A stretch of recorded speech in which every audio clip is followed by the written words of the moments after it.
¿Se ve? ¿Sí? Ahí está. Ya. Ya, voy a comenzar. Te dejo entonces. Éxito. Ya, muchas gracias. Bueno,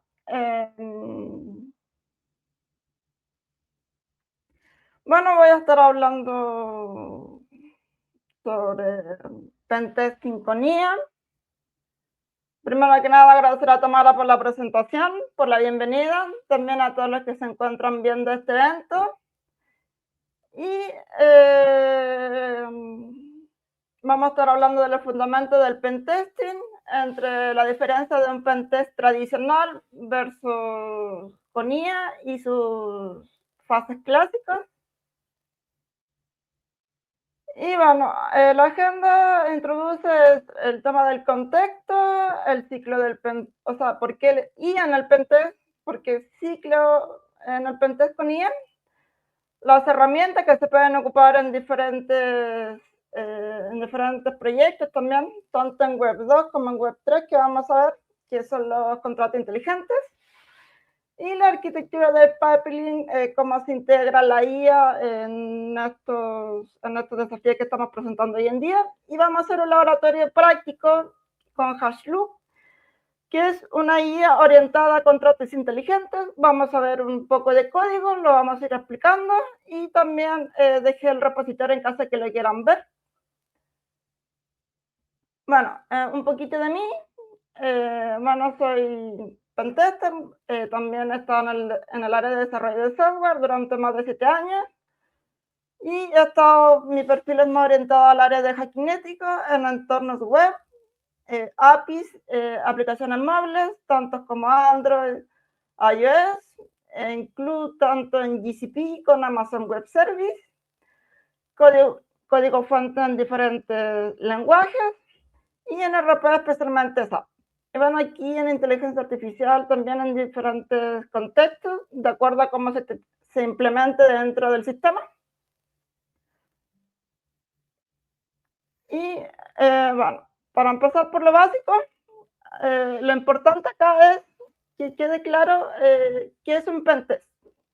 Bueno, el pentest es algo que simula ataques reales para encontrar vulnerabilidad antes que lo haga un atacante, obviamente con el mismo nivel de creatividad, pero con permisos y con el objetivo de mejorar el sistema como tal, y obviamente no de dañar. Y su metodología clásica consiste en las siguientes fases. El primero es la parte de planificación, es donde acá hay una reunión con el cliente en este caso, donde se define el alcance y las reglas del compromiso. ¿Qué quiere decir esto? ¿Qué se puede tocar? ¿Qué no? ¿Y bajo qué condiciones? Y acá también se estipula la última fase, que es la 6, que es la post-explotación, que acá se habla la parte de luz de persistencia, movimientos laterales o backdoor o algún tipo de malware. Y cuando ya tiene la planificación lista, obviamente se entrega el alcance como tal. Y entonces acá empezamos con un pentest que empieza con un reconocimiento, donde acá se mapea la superficie de ataque, se hace SIM, se buscan subdominios, activos expuestos. Obviamente todo lo que el atacante vería desde afuera. Bueno, y acá el escaneo es donde se identifican servicios, se identifican puertos y versiones expuestas. Y la numeración es donde se profundiza a nivel de usuario, los permisos, las configuraciones. Y acá obviamente la famosa parte de explotación, donde acá se validan las vulnerabilidades con el exploit real, y obviamente no simplemente como un escáner como tal, en este caso algún nexus, por así decir, que tire alguna alerta y te diga esta vulnerabilidad es crítica, obviamente sin antes de confirmar que lo es. Y acá, como les comentaba, la parte de post-explotación, que es acá donde se evalúa el impacto, donde aquí pueden haber movimiento lateral, o qué tan lejos uno como pentester o como atacante puede llegar dentro del sistema. Y el reporte es donde se tiene que documentar todo que son los hallazgos, la remediación, que obviamente se hizo en todo el ciclo del pentest. Y pasamos acá al reconocimiento manual versus un reconocimiento con IA asistida. Y bueno, la primera fase acá en el reconocimiento manual, obviamente acá el SIN es hecho a mano, obviamente, búsqueda dispersa en distintas herramientas, pestañas del navegador, correlación de subdominios, los links hechos también a mano. Y también, obviamente, cruzando plantillas como algún script que tengan por ahí. Y obviamente esto a nivel manual requiere mucho tiempo, muchas horas de trabajo.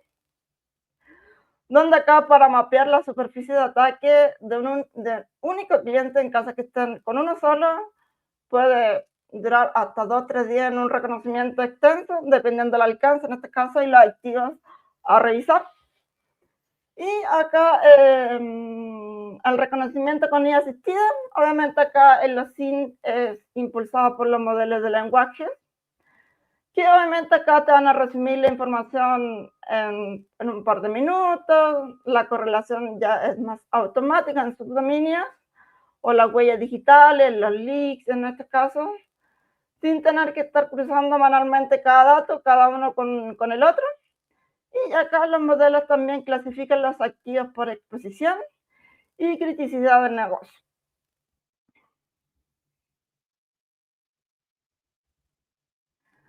Entonces acá el fácil inteligente, que bueno, acá se avanza la parte de explotación más que nada.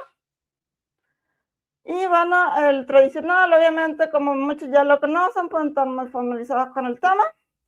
Obviamente acá están los famosos diccionarios estáticos, que obviamente uno espera que pueda romper algo interesante, pero también es bastante lento. Entonces, aquí es donde entra la IA, donde los modelos generativos crean variantes de entrada diseñadas para poder maximizar la probabilidad de encontrar un comportamiento inesperado, y en vez de estar repitiendo el ciclo de uno por uno en este caso, o tener que estar rellenando el diccionario como tal de manera manual. Y bueno, obviamente acá el ciclo es mucho más corto, abarca una mayor cobertura, porque obviamente acá el modelo como tal no repite lo mismo una y otra vez. Entonces acá también se ajusta la estrategia para lo que pueda ir respondiendo el sistema como tal o los servidores en estos casos. Y en estos casos, obviamente, la diferencia en tiempo y costo puede variar.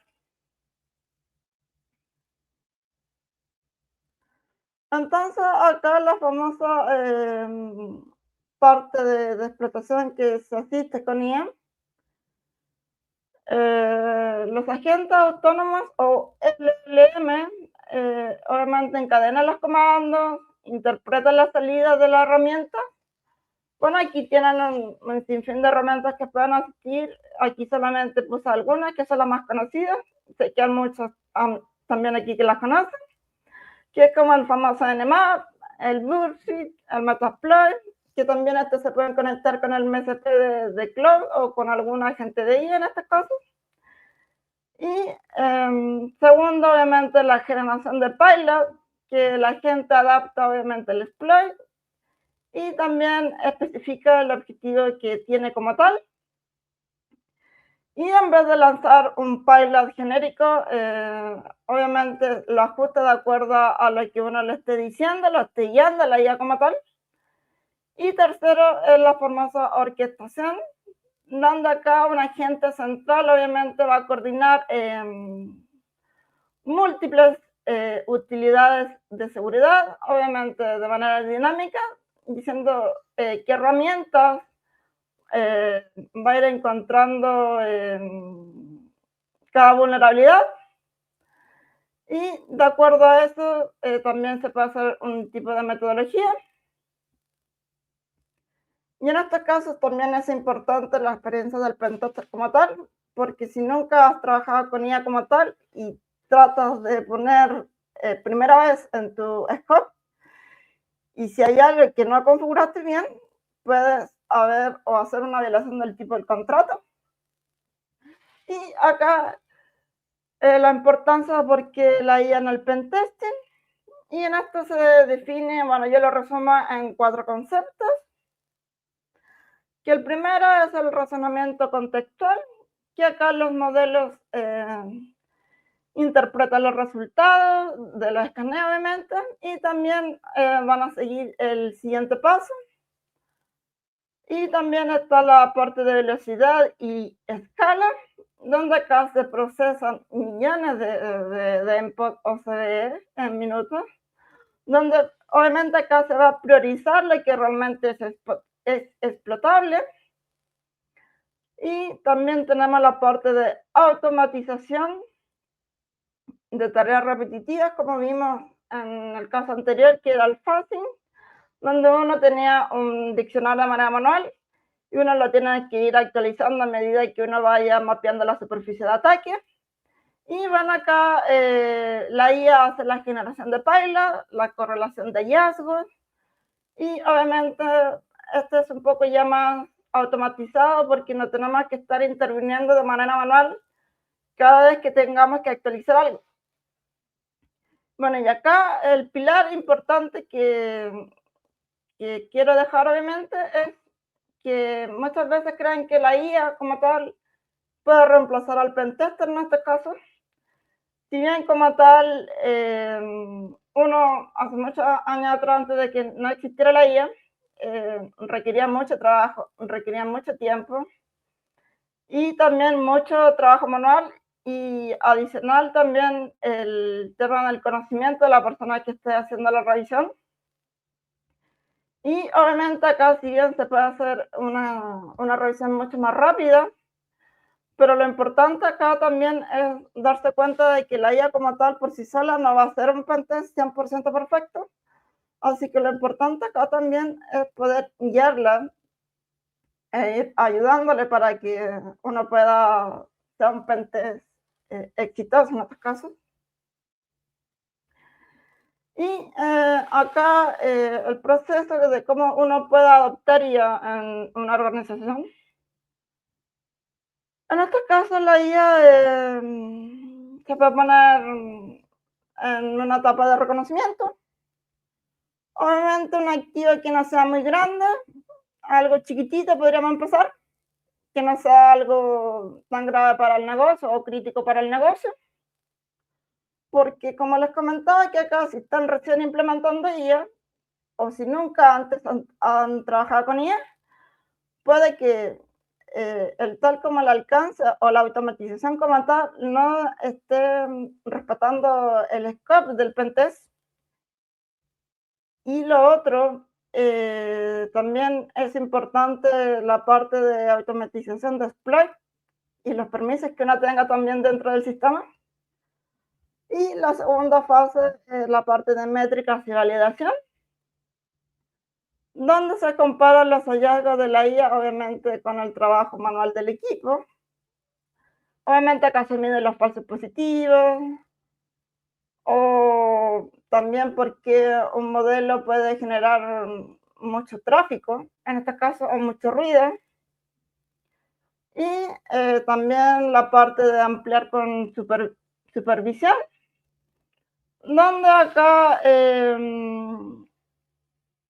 se aprueba, obviamente, se prioriza la aprobación del pentester como tal, y la integración continua es cuando obviamente ya tienen la IA dentro de la organización, pero ya de una manera más madura, por así decir, donde ya se confía en el proceso, donde la IA ya entra en el pipeline de DevSecOps, y aquí ya se pueden auditorear de manera permanente los ciclos de cada pentest.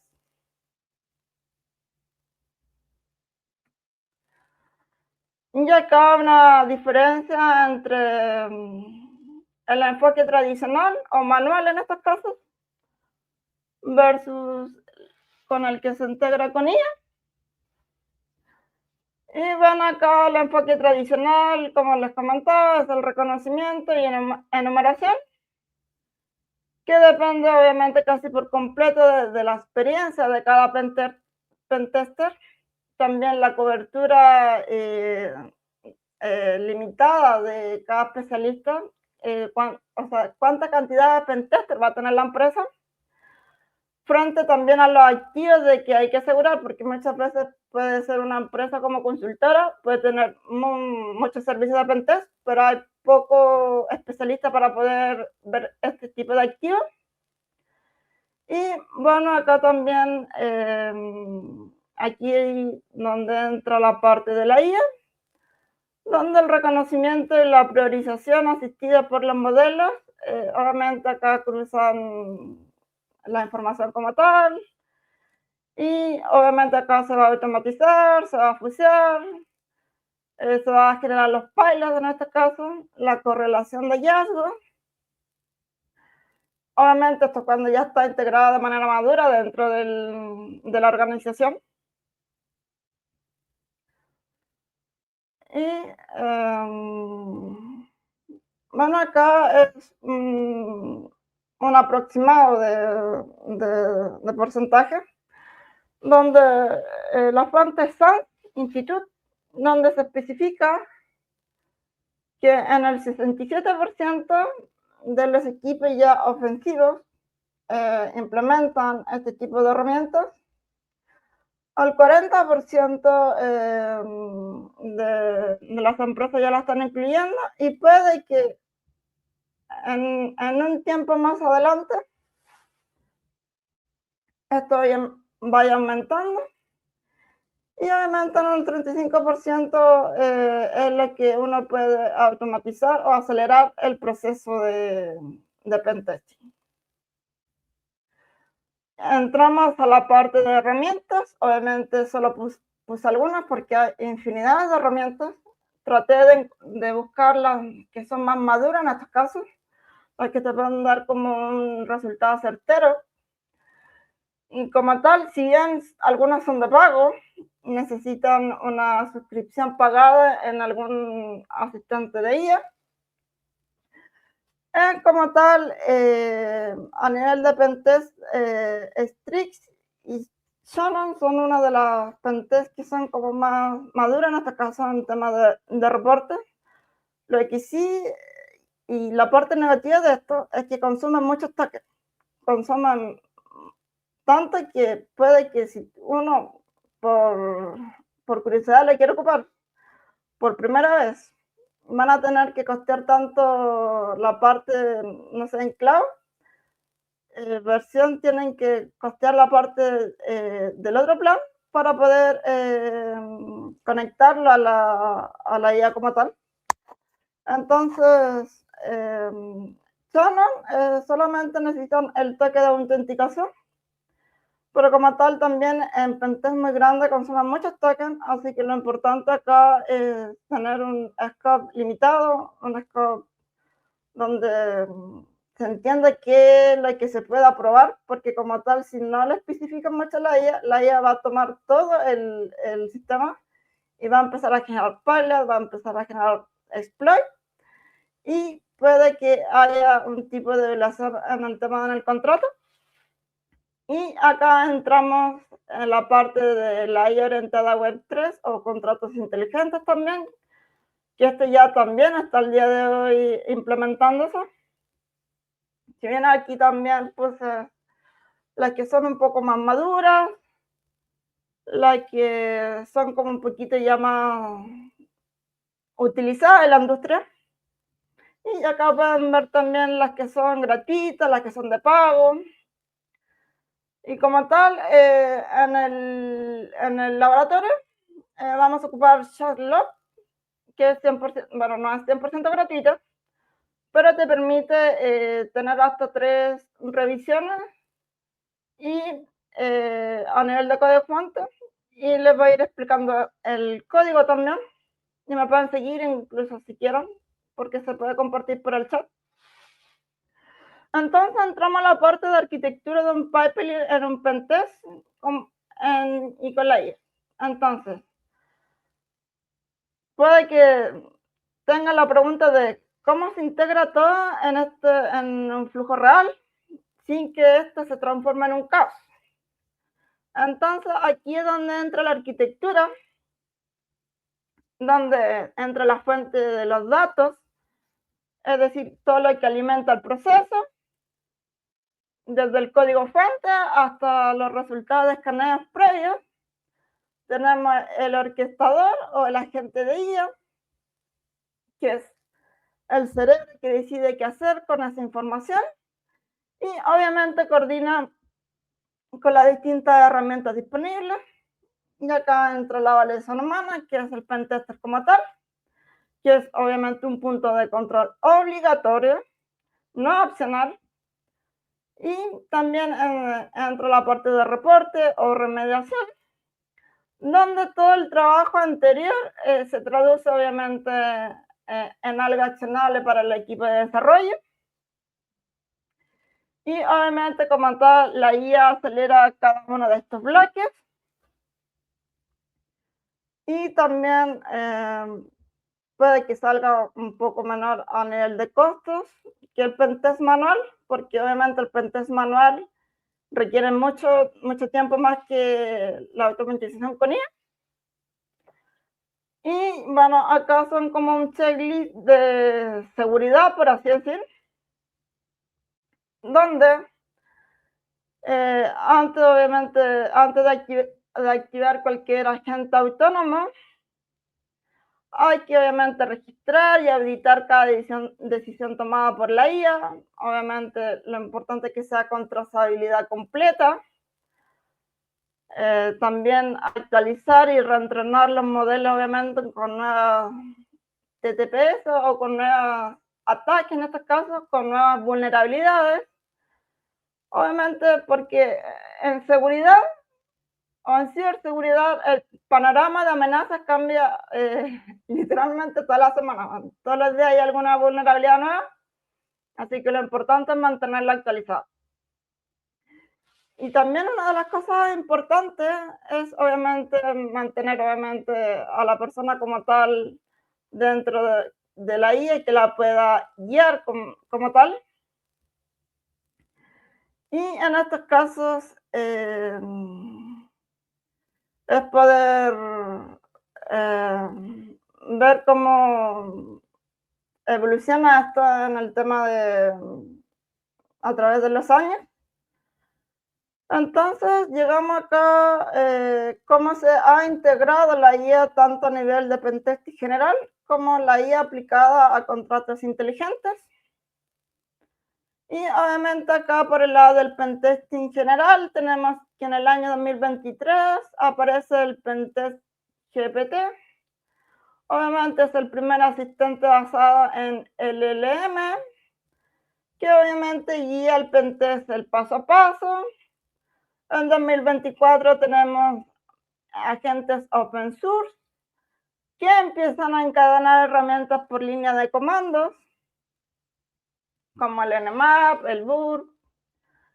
Y en 2025 nace el framework de seguridad, obviamente que se valida con los benchmarks públicos que ya mencioné antes. Y en 2026 hay como un ecosistema, por así decir, completo de agentes en producción, que ahí entra Street, Shannon, Extract, y obviamente cada una de las IAs como tal compiten entre sí. Y acá en el mundo de contratos inteligentes, tenemos en el año 2023, tenemos analizadores estáticos. En 2024 aparecen los primeros experimentos, obviamente, de los modelos de lenguaje, revisando en Solidity. Y en 2025, obviamente, aparece Solidity, que supera, obviamente, los hallazgos indexados en su base de datos. Y bueno, así también entramos en el año 2026, donde ya hay muchos multiagentes en producción. Y acá vemos cómo dos mundos obviamente evolucionaron casi al mismo ritmo, que obviamente están convergiendo cada vez más rápido en la industria.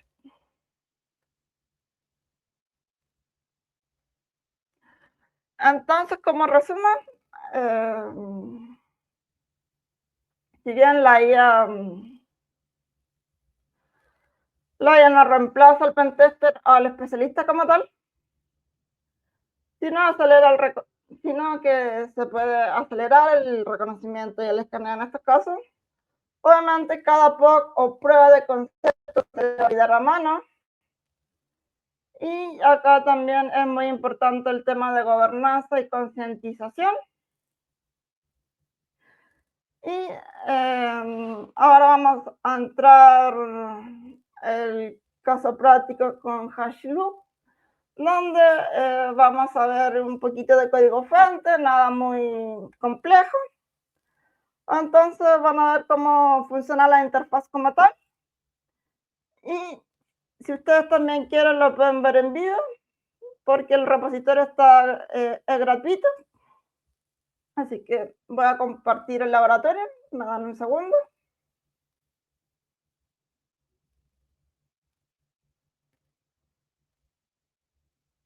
Voy a dejar de compartir. Vamos a compartir el laboratorio.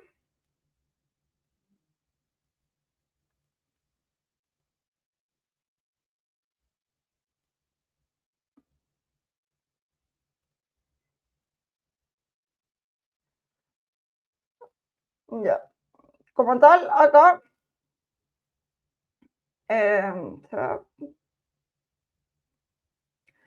como tal,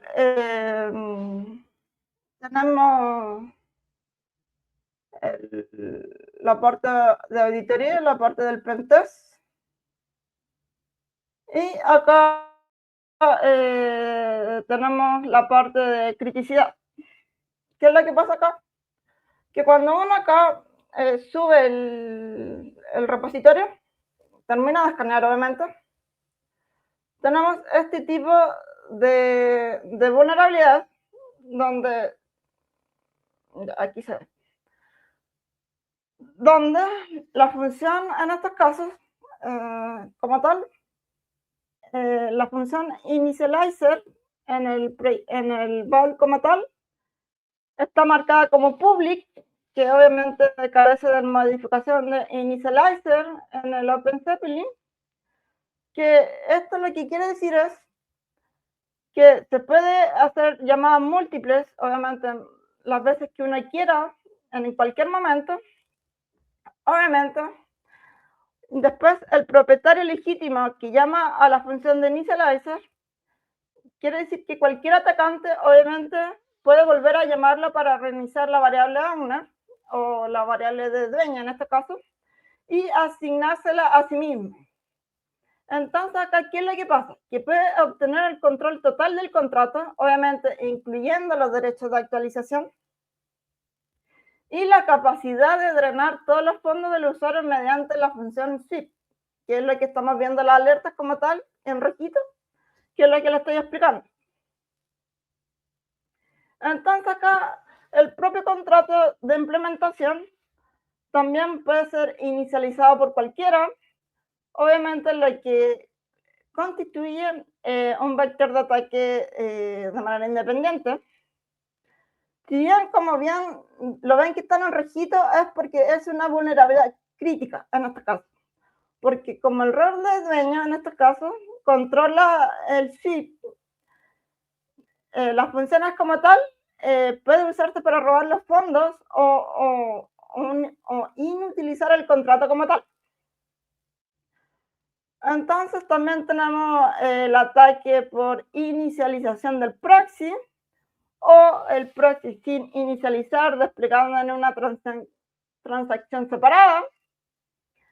Y esta es la función del deploy, en este caso, que despliega obviamente los datos de inicialización vacíos y la llamada a initializer como tal.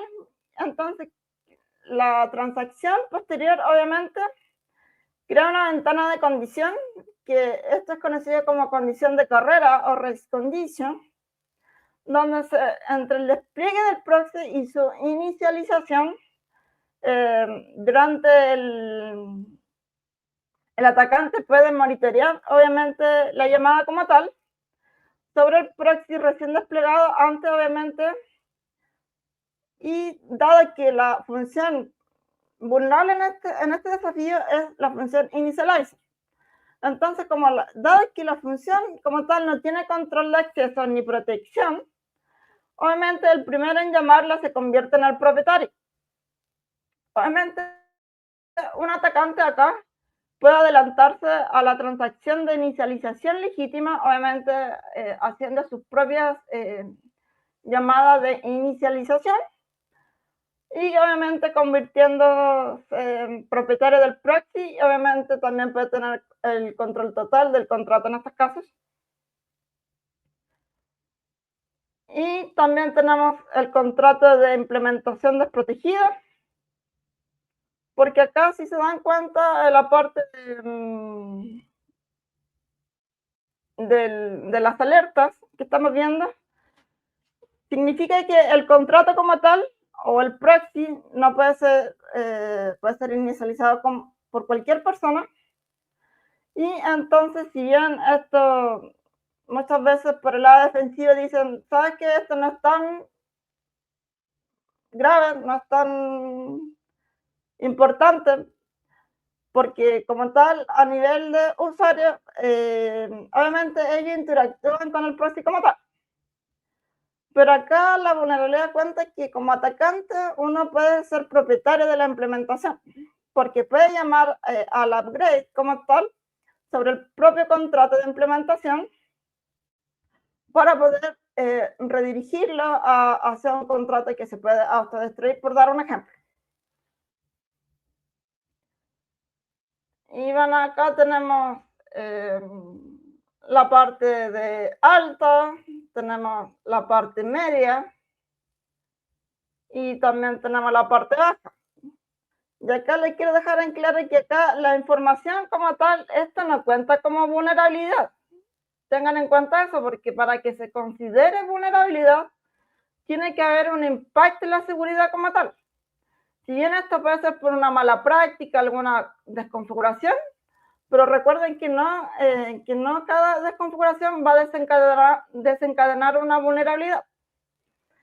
Entonces, acá ustedes me van a decir, obviamente, el desafío tiene muchas vulnerabilidades, pero ¿cuál sería el parche o cómo se podría remediar en estos casos?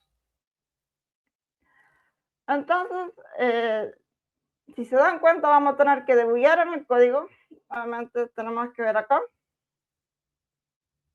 Como tal, que esta es la función vulnerable, porque hace que como modo atacante uno pueda tener el control total del contrato. La línea 18 es la línea vulnerable.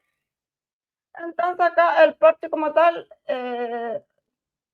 ¿cuáles son los puntos claves para que se puedan corregir, obviamente? Entonces, como la función como tal está la vulnerable, se tiene que agregar obviamente un modificador para que la función esta revierta o pueda fallar en estos casos ante cualquier segunda llamada. Como en este caso le expliqué que cualquiera podía hacer la llamada como tal y el contrato respondía. Y también llamar a la segunda función, que es deshabilitar la inicialización, que está por acá, que está por acá. Bueno, por acá debe estar la deploy. Ya. Y lo que pasa acá es que acá al llamar a esta función, obviamente el constructor del contrato de implementación le da la tarea de que no se inicialice de manera directa. Obviamente lo que esto puede prevenir es la toma control total de la implementación o del contrato como tal.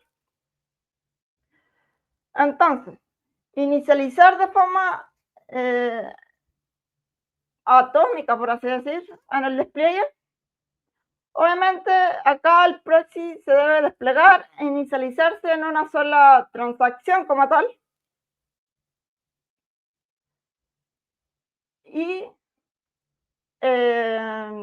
también se debe evitar el patrón de desplegar ahora ya, que era la parte de acá, que es esta función completa, que es lo que hace, simplemente le dice, hey, oye, despliégate ahora ya. Y la función vulnerable de initializer lo manda a llamar y se despliega y uno puede tomar el control total del contrato como tal. Entonces acá lo ideal es obviamente inicializarlo después de una transacción posterior al despliegue original, que en este caso es el código vulnerable. Entonces, si bien la conclusión de este desafío, lo ideal es poder, que si bien el protocolo no es seguro, a pesar de la lógica del negocio que tenía, o la matemática, las funciones matemáticas que tenía también el código, la falta de modificación en la función de initializer que les mostré, deja obviamente una puerta abierta, en este caso, para cualquier tercero o cualquier atacante, en este caso, toma el control total del contrato, de la propiedad, de las actualizaciones o de los fondos incluidos en este caso. Y es importante, obviamente, poder desplegar el modificador del initializer para que obviamente revierte o falle, en este caso, cuando un tercero lo trate de llamar. Y en este caso, lo que quería mostrar era cómo esta guía de contrato inteligente detectó el fallo, detectó muchas líneas, cosas que uno puede ir comparando entre software, entre ellas en este caso, para saber cuál es la que más se asemeja o cuál es la que más puede llegar a puntos críticos en temas de informes de vulnerabilidad. Y bueno, yo me quedé con esta porque fue la más certera, que me sirvió, que leyó el contrato como tal. Y en este caso usted igual la pena ocupar porque es gratuita, tiene 3 límites en estos casos. Y la versión paga ya entra en otros temas, como a nivel de identidades, a nivel de SKA, otra vez de librerías también y cosas así a nivel de terceros. Y la versión gratuita solamente se enfoca en el código. Obviamente uno tiene que importar el código, el GitHub en este caso, para poder leer el código fuente y detectar vulnerabilidades. Así que ahora voy a volver a la PPT. Me dan un momento.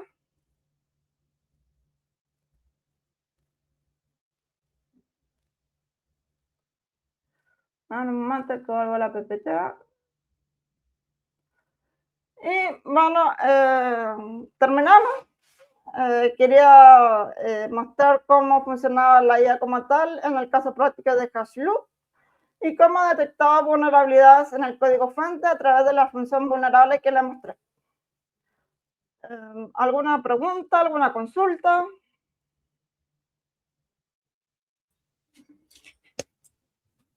Cami, buenísima presentación. Sí, Excelente. YouTube estaba lleno de dinosaurios. Sí, me encanta el código. Sí, sí. Mira, muchas gracias, Cami. Vamos a pasar a las preguntas. Sebastián ya creo que seleccionó algunas para que van a aparecer ahí en la pantalla. ¿Cuándo trabajan? Sí, la de Atomo es cuando trabajan mediante los agentes de IA. ¿Te lo va diciendo lo que dice en algún archivito como para ir revisando mientras haces cosas? Sí, lo importante acá cuando tú tienes IA o agentes entrenados para automatizar vulnerabilidades, uno puede tener algún archivito que es .md o MD. Y en este caso uno puede ir automatizando para que te dé alertas de vulnerabilidades que obviamente se vayan encontrando o se pueden ir automatizando o encuentra alguna explotabilidad como tal en el sistema. En estos casos, de que se puede tener un archivo y que te vaya haciendo ping en estos casos para que te vaya dando una alerta de la vulnerabilidad como tal, si es posible. Y también se puede automatizar vulnerabilidades específicas en estos casos. Puedes tener un agente entrenado en estos casos con una vulnerabilidad como tal para poder automatizarla y desplegarla en algún sistema que tú estés revisando. Súper, Cami. Esteban B8 consulta. ¿Hay algún riesgo y cuidados que se deben tomar al usar IA para tareas ofensivas?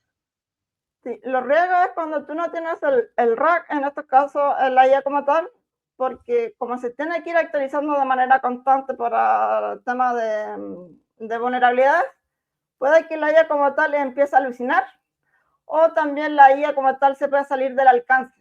¿Qué es lo que pasa con el alcance? Que se permiten solamente ciertas pruebas o ciertas vulnerabilidades. En estos casos, si tú no controlas o no manejas bien la IA, puede irse por alguna explotación obviamente no autorizada, donde tú vas a hacer alguna violación del contrato como tal con el cliente. Así que por eso es importante, más que atacar, saber cómo integrar la IA, cómo funciona la IA como tal, y después ver la parte de seguridad, para poder no hacer ningún tipo de violación a nivel de explotación de vulnerabilidades. Marcos Reyes Vinicio. Ay, me quitaron la pregunta. Señor director. Él pregunta, ¿hay algún repo o software que conozcas, Cami, para pentest de contratos inteligentes? ¿Son agnósticos del lenguaje en que estén creados? Bueno, hay varios repos bueno, yo mostré solamente algunos y algunos son más maduros que otros. Pero como tal, yo les puedo proporcionar, como usted como comunidad y el ATAM, un repositorio que puedan compartir, donde pueden estar todos los repositorios, donde ellos pueden indagar qué realmente les va a servir más, porque cada contrato inteligente tiene una tecnología y arquitectura diferente. Entonces eso va a variar sobre qué realmente vas a poder utilizar. Entonces la que yo ocupé acá en el laboratorio puede que no te sirva para algún próximo sistema que tú quieras auditar. Entonces, para ello, primero vas a necesitar la documentación del sistema como tal que necesitas auditar para poder saber qué IA como tal te pueda funcionar. Ok, no sé si hay una otra pregunta. No, porque la verdad es que tenemos miren, las preguntas las van a poder seguir haciendo igualmente después, porque si ustedes entran a la página de la comunidad, ahí encuentran todos los accesos, pueden contactar a nuestro speaker por LinkedIn, así que ahí pueden ir haciendo preguntas de todas maneras, porque igual en honor al tiempo tenemos a nuestra próxima expositora ahí esperando ya tras bambalinas, así que Cami, muchísimas gracias, quedamos pero fascinados con tu presentación. Bueno, como dije en un principio, ya yo te había visto antes en otras charlas, así que muy fan tuya.